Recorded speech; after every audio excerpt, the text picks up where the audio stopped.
So we're really going to go with the despair route again. I mean, come on, don't give me despair. We need hope right now. But it makes perfect sense for the arc and everything to just suddenly just every single plan is completely out the gutter. Does that mean someone broke the plan, or did Kyoshiro find out the plan through that note?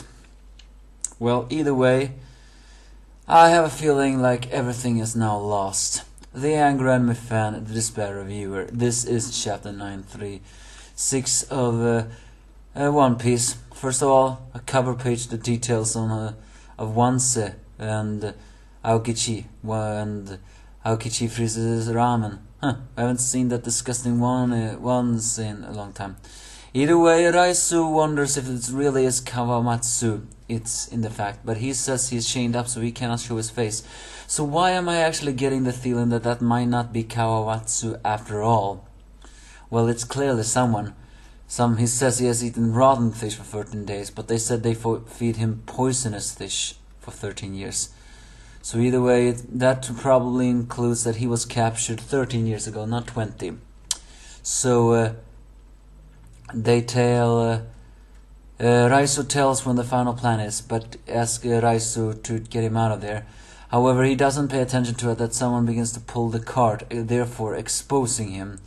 And as Kawamatsu, or the guy who at least claims himself to be Kawamatsu, to take the key to the cell and the key to his handcuffs. But although the door is rusted. And then I see Raisu, he suddenly uses a smoke screen to vanish. So Queen decides to pull out the show, the mechanical show that is the execution. That execution is that he straps collars on both Grandpa Hugh, or Hugoro, I mean, I don't really know what we're supposed to call him, and Luffy, and gives a showing by pulling that on a stone pillar, and then when it throws up the pillar, it suddenly, well, decapitates everything.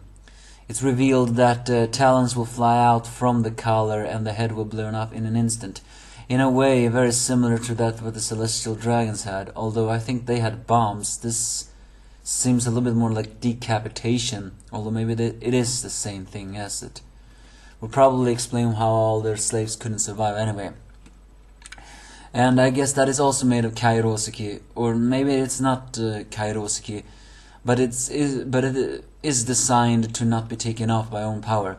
Either way, Queen arrogantly says that you will continue until you get thrown out of the ring, and once you get out thrown out of the ring, you will die instantly. However, if you tell us to join a crew, then you alone will be spared.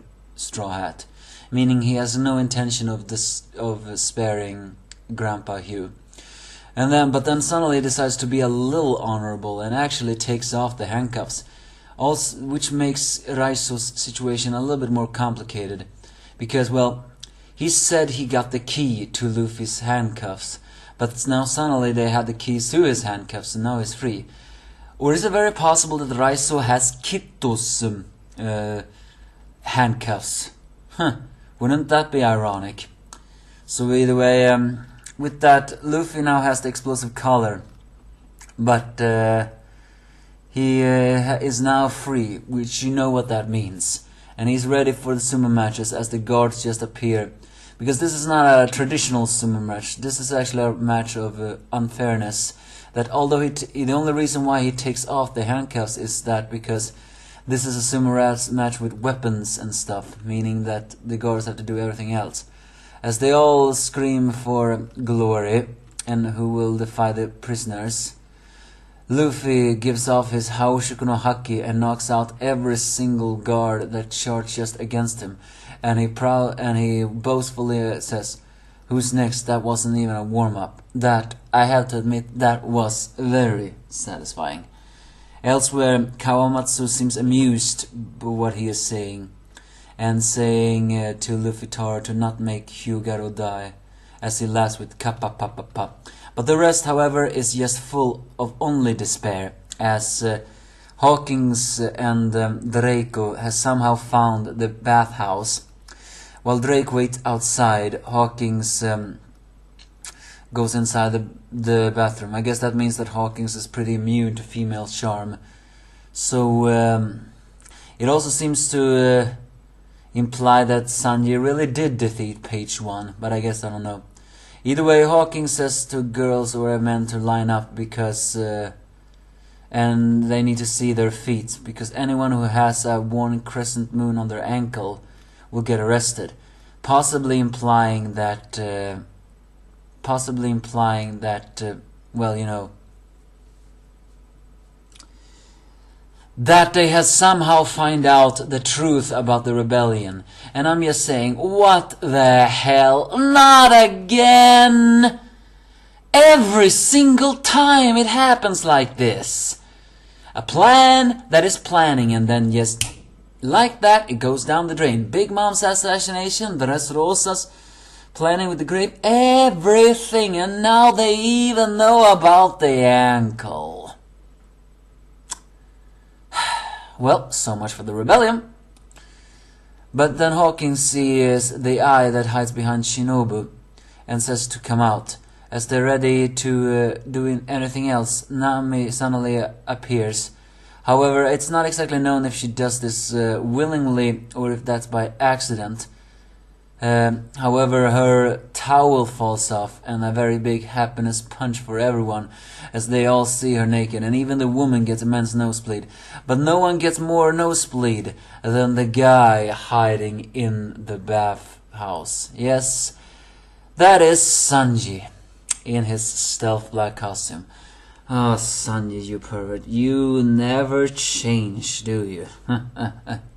Well, actually, that's not true. You have changed a lot. Before you were badass, now you are just a kind-hearted person that Uda hates. Still, though, he just had a massive nosebleed, but he doesn't seem to have minded after all. So, but then Drake hears the name of Usoba Mask, and as soon as he gets inside, he faints, revealing that, yes, Drake seems to have a little weakness to beautiful women's body. I guess that makes sense, although Hawkins was immune. They take this opportunity to escape, but I mean the rest of the gang, but not before the North Blue people that are Hawkins and Drake actually sees that Sanji is stealth black. Everything just went down the drain! Every single plan is now in jeopardy. Now Hawkins and Drake knows about Stealth Black. They may not know that that's Sanji, but they just have to get the new wanted poster and they will immediately make the connection. Everything is completely gone now. How the hell can they rebel now? It's hopeless. So, well, Sanji managed to take the ladies out on the sailing. Of course, he's lost a lot of blood, but he doesn't really mind. But it does tell the worst-case scenario, because apparently Trafalgar Law's crewmate was somehow captured. And they're gonna use it to lure out Trafalgar. So, yeah, it is what it is. Elsewhere in Ringo, way beyond Udon, Zoro has finally caught up with the guy who took his sword, and yes, he did take the sword of Shuzu because he was gonna return it to its rightful place. I mean, granted, it is true, Shuzu was a national treasure of the samurai, so technically Zoro has no right to have that sword, but we all have to realize that Zoro is a powerful swordsman, and only a powerful swordsman is allowed to have that sword. More than that, it may have been a zombie Ryuma that gave Zoro his sword, meaning that wasn't really Ryuma's sake, but he had the soul of a thing. Either way, it's a very big man with a very big Vicento, who is actually somehow a weapon collector. So Zoro decides to take this time to fight him, because he's gonna take all the weapons for collections as they fight. So the question is, are we gonna see this fight? Is this gonna be one of Zoro's more noteworthy fights? In fact, it's one thing that we actually have to point out to this guy that is confronting Zoro. It is his design seems to be modeled after Benkei, a very famous person in a Japanese historical figure. You know, many people have said that Benkei was actually a lot modeled after Whitebeard when he wasn't on Poseidon, the fact that he had a Becento and that he died standing. But this guy here, seeing that this is Wano Kuri, may actually be the one who is truly based on Benkei. Especially with the fact that he has 7 unique weapons: a sword, a broadaxe, a rake, sickle, wooden mallet, saw, iron staff, and nagita. And Benkei was a man who wandered around Kyoto every night to collect swords from samurai he thought was unworthy. But when he collected 99, he failed to acquire his 1000th from Yoshino, who he decided to follow until his very death.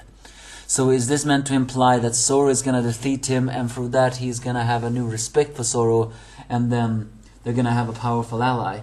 It's not exactly known who this Benkei copy is, but all I know is that I'm seeing despair. The plan just went down the drain. Trafalgar Law's crewmates have been captured. They have now seen Stealth Black. They know about the ankle of the moon. Everything is ruined. The plan, everything. Why do Oda keep doing this? He has such sophisticated plans, and then it is all gone. Now the only ones who can actually fight for Wano is the Grand Fleet of the Straw Hats, but even they won't appear here anytime soon. So yeah, I don't really know what. But I can admit that Luffy in that sumo match doing Haoshoku to all these small fries, as well as Zoro meeting the Benkei copy, that was awesome. I mean, we saw Nami almost nude here in a different happiness punch, although I'm not really sure if that was intentional or not. So yeah, I have to say that was a very welcoming it. But no one welcomed it more than Sanji after all. Give me your thoughts. If you have any,